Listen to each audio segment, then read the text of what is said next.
আজ চলে এলাম পিকনিকের একটা ভিডিও নিয়ে।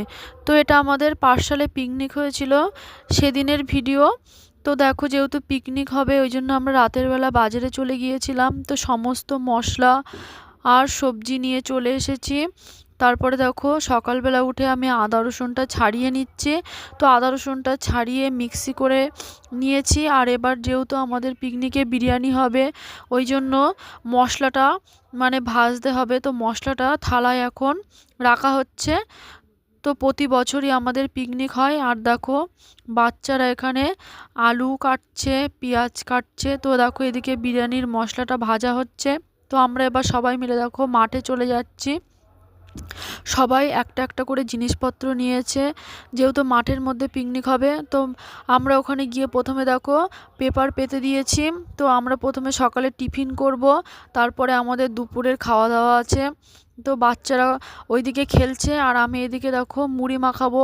তো সকালের টিফিন হবে মুড়ি, চানাচুর, পেঁয়াজ, ধনেপাতা, কাঁচা লঙ্কা মাখা। তো আমি প্রথমে চানাচুরটা ঢেলে পেঁয়াজটা কাটছি। আর বাচ্চারা সবাই বসে আছে মুড়ি খাবে বলে। তো দেখো, ধনেপাতা আর লঙ্কাটাও কেটে নিলাম। এবার মুড়িটা ভালো করে মাখিয়ে দেব। বাচ্চারা খাবে বলে তো তাকিয়েই আছে কখন আমার মুড়িটা মাখা হবে। তো পিকনিক করতে খুব ভালোই লাগে। আর ওইদিকে বিরিয়ানি হবে, তারই প্রস্তুতি চলছে। যাই হোক, দেখো মুড়িটা আমি মাখিয়ে দিয়েছি। তো এবার ওরা খাবে। আর দেখো, ধান কাটা হয়ে গেছে বলে মাঠটাও ফাঁকা হয়ে গেছে। তো এদিকে আমার মুড়ি মাখাটা হয়ে গেছে, এবার বাচ্চারা সবাই মিলে খাবে। আর ওদিকে বরমশাই বিরিয়ানিটা ম্যারিনেট করবে বলে ওই জন্য প্রথমে লবণ, হলুদ আর লঙ্কার গুঁড়োটা দিয়ে রেখে দিচ্ছে। তারপরে টিফিন খাওয়া হয়ে গেলে তারপরে রান্না শুরু হবে। মুড়ি মাখা কেমন হয়েছে? তা ভাজা হচ্ছে পেঁয়াজের।